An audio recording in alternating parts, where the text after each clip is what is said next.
गरीब भाई की अमीर बहन।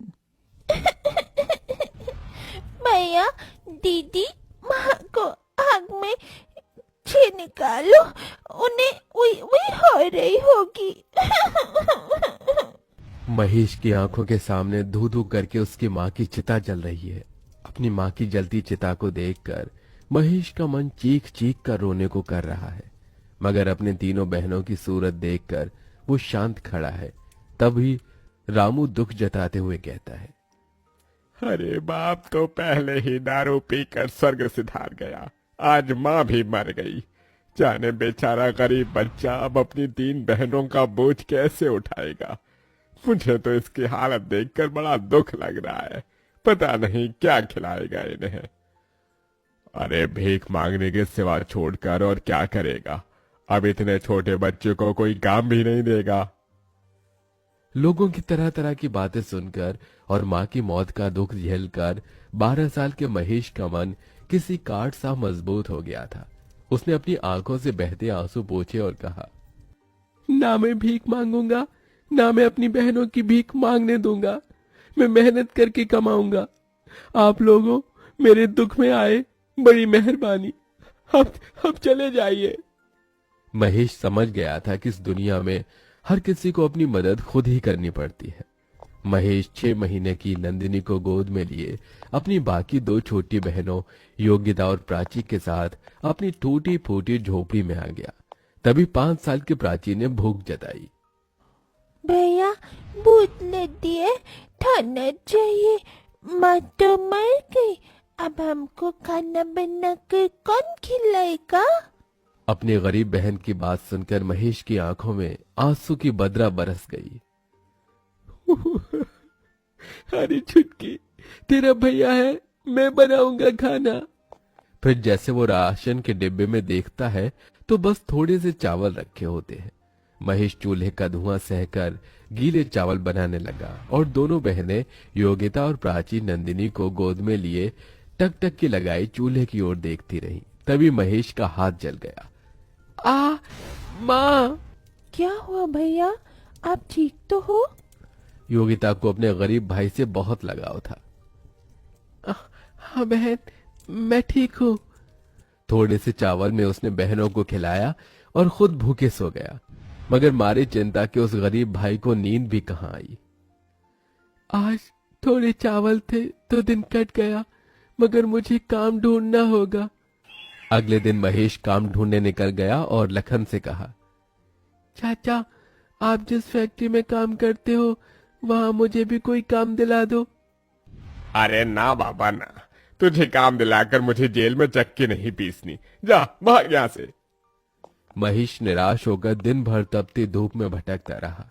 उसके पैरों में एक चप्पल भी नहीं थी। शरीर पर एक मैला कुचैला जगह जगह से फटा हुआ एक शर्ट।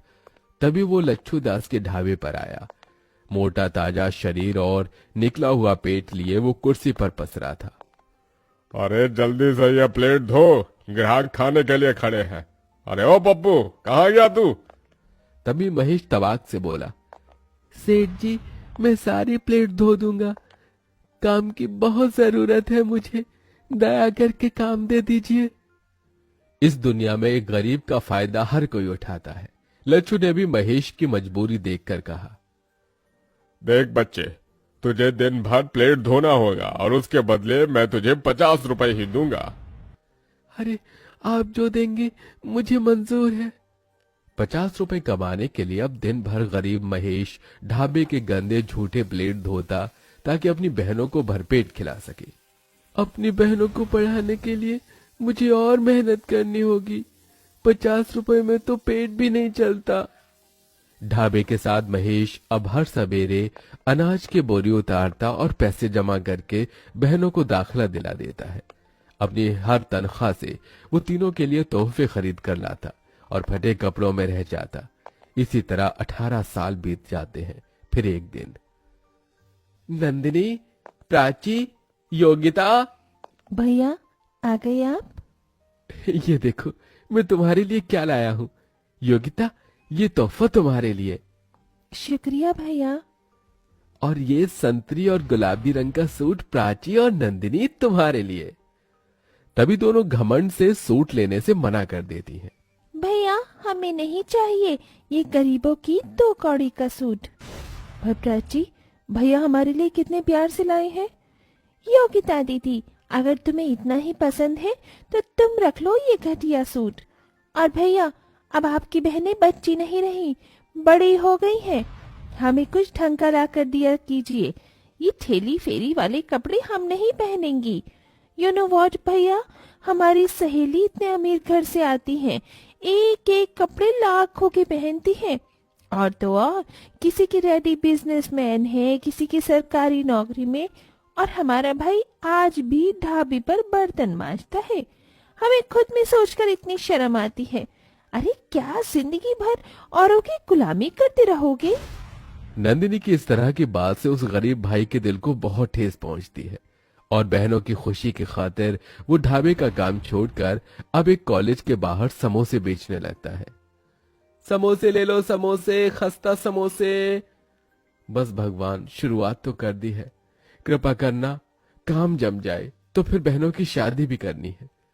तभी कॉलेज से निकलते ही नंदिनी और प्राची अपने भाई को देखकर तिलमिला जाती हैं और घर आकर महेश को सुनाती हैं। भैया, पूरी दुनिया में आपको हमारा ही कॉलेज मिला था समोसे बेचने को। प्राची दीदी, इन्होंने तो कसम खा रखी है हमारी इज्जत मिट्टी में मिलाने की। ये सुनकर महेश रो पड़ा।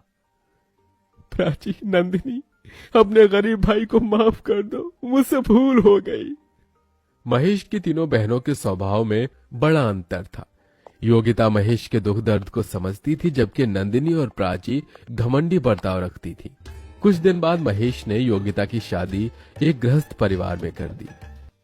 देख माँ, आज जिस गरीब भाई ने एक बहन का घर बसा दिया, योगिता भी खुश थी। वहीं प्राची और नंदिनी ने कहा, भैया, आपको हमारे लिए रिश्ता देखने की कोई जरूरत नहीं, क्योंकि हमने अपना जीवन साथी चुन लिया है।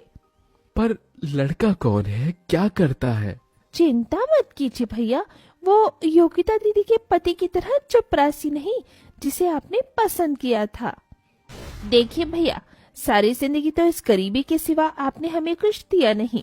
कम से कम हमारी शादी ढंग से करना, क्योंकि हमारे होने वाले ससुराल वाले बहुत इज्जतदार हैं और आपकी तरह गरीब नहीं। जैसे तैसे कर्ज लेकर महेश दोनों बहनों की शादी बड़ी धूमधाम से कर देता है।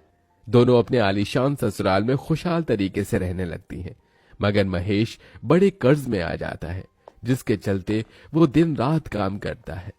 एक दिन दोनों अमर बहनें 5 स्टार होटल में अपनी सहेलियों के साथ आती हैं। OMG गाइस, शादी के बाद तुम दोनों की तो बात ही बदल गई है। यार, बड़ी भूख लगी है, जल्दी से ऑर्डर दे दो। वेटर। जी मैडम। फिर जैसे ही दोनों अमीर बहनें गरीब भाई को वेटर के भेष में देखती हैं, तभी नीता कहती है, हे नंदिनी, इस वेटर की शक्ल तो तुम्हारे भाई से मिलती है। नो नीता, हमारा कभी कोई भाई नहीं था। ये सुनकर महेश का दिल ढहक ढहक कर रो देता है।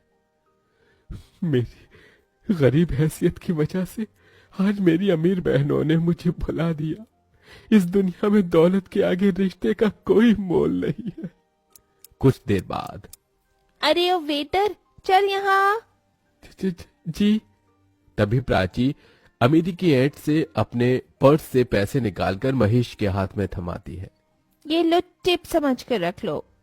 दौलत के गुमान में चोर दोनों अपने गरीब भाई की बेइज्जती करके चली जाती हैं।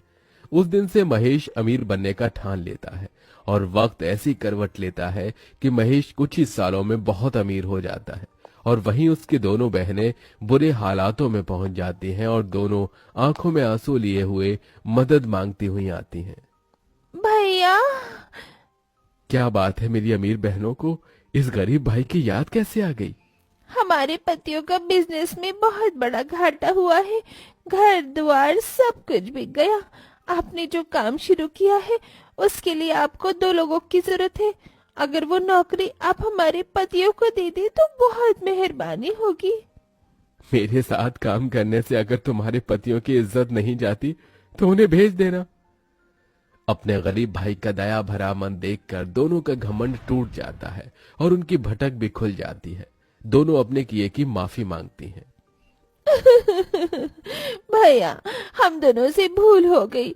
जिस भाई के पाँव धोकर पीना था उसे पूजना था। हमने अपने उसी माता पिता समान भाई को उसके गरीब हालातों में कोसा, मगर आज आपने हमारे लिए इतना किया। थैंक यू भैया। दोनों के आंसू देखकर आखिर बीती बातों को भूलकर महेश अपनी दोनों बहनों को गले लगा लेता है और धीरे धीरे स्थितियां ठीक हो जाती हैं।